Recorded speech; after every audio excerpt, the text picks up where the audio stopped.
ಇವ್ರು ಬೇರೆಯವ್ರ ನೆಗೆಟಿವಿಟಿ ಮೇಲೇ ಎಲೆಕ್ಷನ್ ಮಾಡೋದು ಮಹಾಗಠಬಂಧನ್.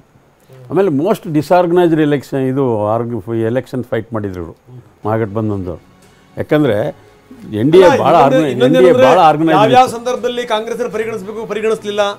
ಆಮೇಲೆ ಉಪಮುಖ್ಯಮಂತ್ರಿ ಹೆಸರನ್ನ ಘೋಷಣೆ ಮಾಡುವಂಥ ಸಂದರ್ಭದಲ್ಲೂ ಕೂಡ ಅವ್ರಿಗೊಂದು ಮಾತು ಕೇಳಲಿಲ್ಲ.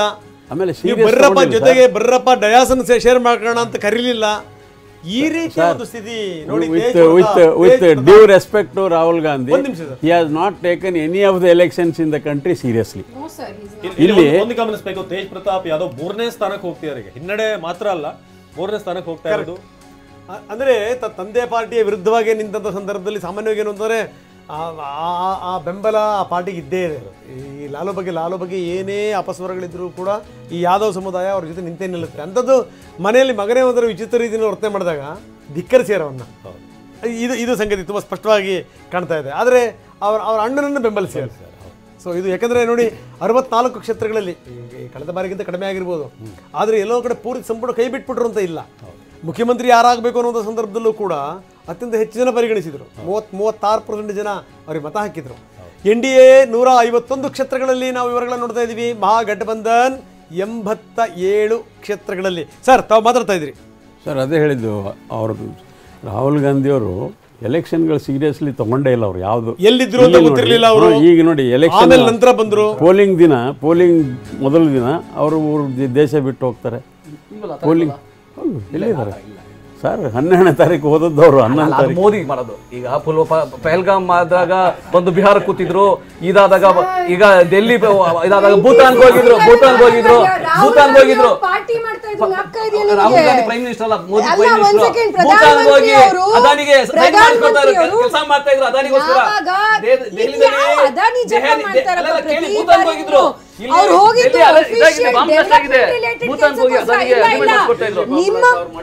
ಅಲ್ಲ, ಯಾರು ಮಾಡಿಸಿಲ್ಲ.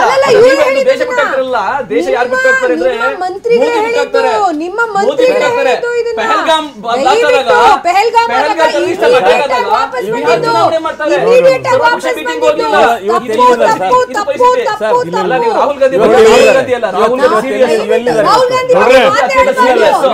ರಾಹುಲ್ ಗಾಂಧಿ ಅತ್ಯಂತ ಮೋಸ್ಟ್ ಸೀನಿಯರ್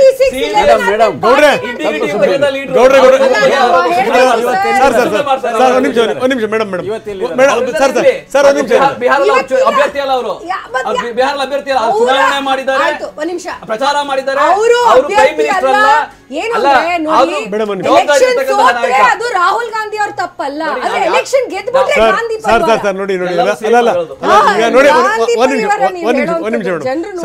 ಸರ್ ನೀವು ಆಡುವಂತ ಮಾತು ಪಕ್ಷದ ಮಾತು. ಯಾಕಂದ್ರೆ ಪಕ್ಷದ ವಕ್ತಾರರಾಗುವಂತ ತಪ್ಪು ಮಾಹಿತಿ ಕೊಡಬಾರ್ದು. ನೋಡಿ ಅಲ್ಲ ನೋಡಿ, ಬೇರೆ ದೇಶದಲ್ಲಿದ್ದ ಸಂದರ್ಭದಲ್ಲೂ ಕೂಡ ಬಂದ ತಕ್ಷಣ ವಾಪಸ್ ಬಂದು ತಕ್ಷಣ ಮೀಟಿಂಗ್ ಅನ್ನು ಕಂಡಕ್ಟ್ ಮಾಡಿ. ಸೊ ಇದು ಸುಮ್ಮನೆ ಹೋದ್ರು ಅಂತ ಹಂಗೆ ಹೇಳಬಾರ್ದು ನೀವು.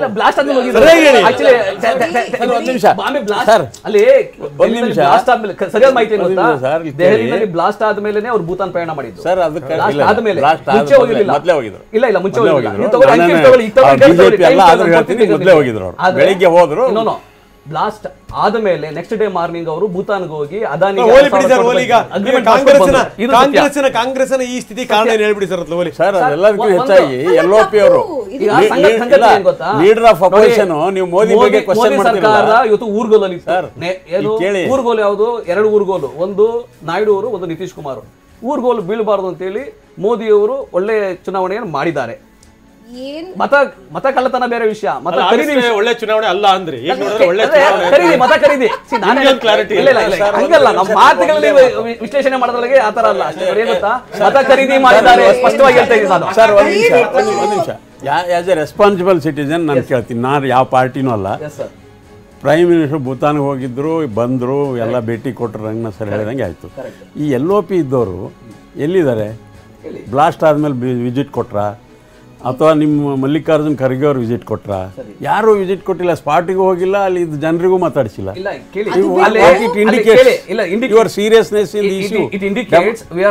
ನೀವು ಬೇರೆ ದೇಶಗಳಿಗೆ ಹೋಗಿ ಡೆಮಾಕ್ರಸಿ ಡೇಂಜರ್ ಅಂತೀರಿ. ಸರ್ಕಾರ ಕೇಳ್ತೀವಿ ನಾವು. ನಾವು ಸರ್ಕಾರ ಕೇಳ್ತೀವಿ. ಜವಾಬ್ದಾರಿ ಏನಂದ್ರೆ ಸರ್ಕಾರ ಹೋಗಿ ಕೆಲಸ ಮಾಡಿ ಅಂತ ನಾವು ಹೇಳಿದ ಮೇಲೆ ಮೋದಿ ಅವ್ರು ಹೋಗೋದು. ನಾವು ಹೇಳಿದ ಮೇಲೆ ಮೋದಿ ಅವ್ರು ಬರೋದು ಮೀಟಿಂಗ್ಗಳಿಗೆ. ನಾವು ಹೇಳಿದ ಮೇಲೆ ಅವ್ರಿಗೆ ಪಾರ್ಲಿಮೆಂಟ್ ಸೆಷನ್ ಕರೆಯೋದು. ಈ ತರ ಕೆಲಸ ಆಗ್ತಾ ಇದೆ. ಒಂದೇ ಒಂದು ಸ್ಟೇಟ್ಮೆಂಟ್ ಹೇಳ್ತೀನಿ.